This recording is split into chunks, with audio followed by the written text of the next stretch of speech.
Alright, so this is something that has already happened before, but now it's getting even worse.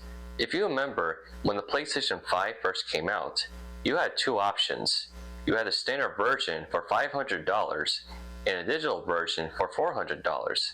And honestly, at the time, that felt fair.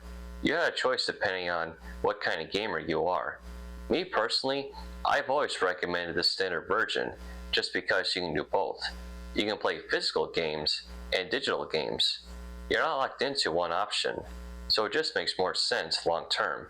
But then in August 2025, 5 years after the PS5 originally released, Sony decided to increase the price, and that already surprised a lot of people. The standard went from $500 to $549.99.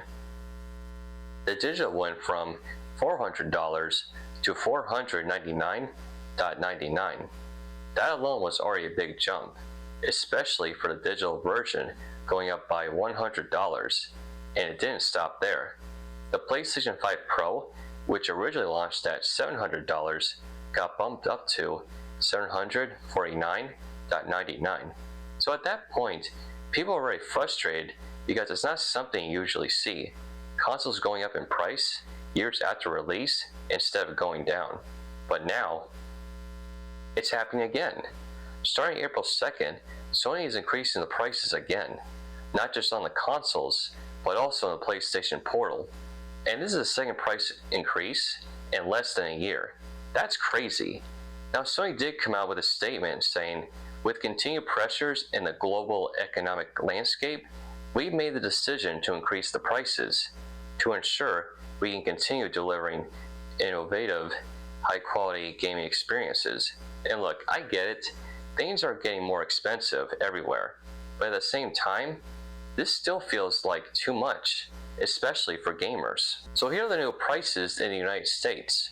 PS5 standard going from $549.99 to $649.99. PS5 digital from $499.99 to $599.99.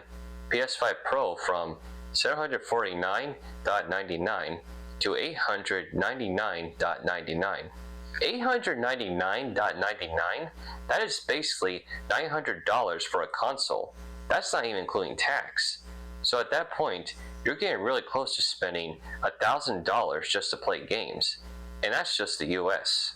In the UK, the new prices are $569.99 for the standard, $519.99 for the digital, $789.99 for the Pro. In Europe, $649.99 for the standard, $599.99 for the digital, $899.99 for the Pro. So no matter where you are, you're paying more. And then there's the PlayStation Portal. In the US, it's going from $199.99 to $249.99. UK, $219.99. Europe, $249.99. Japan, $39,980. Everything is going up. So if you already own a PS5, especially the Pro, you should honestly feel lucky right now because you avoid paying these higher prices. But for people who don't have one yet, that makes it a lot harder. Not everyone can just drop $600, $700, or almost $900 on a console. That's a lot of money, especially right now. And that's one of the biggest problems I have with this. Gaming is supposed to be something people can enjoy, but it's starting to feel less accessible. And it's not just the consoles either. Remember when games used to cost $60 back during the PlayStation 3 and PlayStation 4 era? That was the standard price for new games. And with the PS5 generation, prices jumped up to $70. And I've always questioned that. Did they really have to increase it? Was $60 not enough?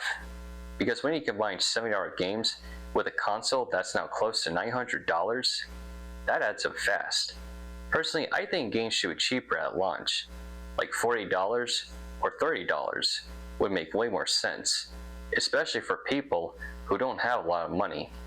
Imagine how many more people could actually afford to play games if prices were lower instead of higher.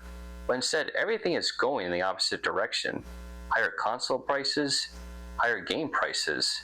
And now if someone was planning to get a PS5, they might have to wait even longer, save more money, or maybe even decide not to get one at all. And that's the part that really sucks. Because this kind of pricing can push people away. Now don't get me wrong, the PS5 is a great console, no doubt about it. But there's a limit to how much people are willing or able to pay. And I feel like we're getting really close to that limit, if we haven't already crossed it. So yeah, I'm not a fan of this at all. But I want to hear from you. Are you upset about these price increases? Do you think Sony went too far this time? And do you still plan on getting a PS5 after these new prices? Let me know your thoughts down in the comments.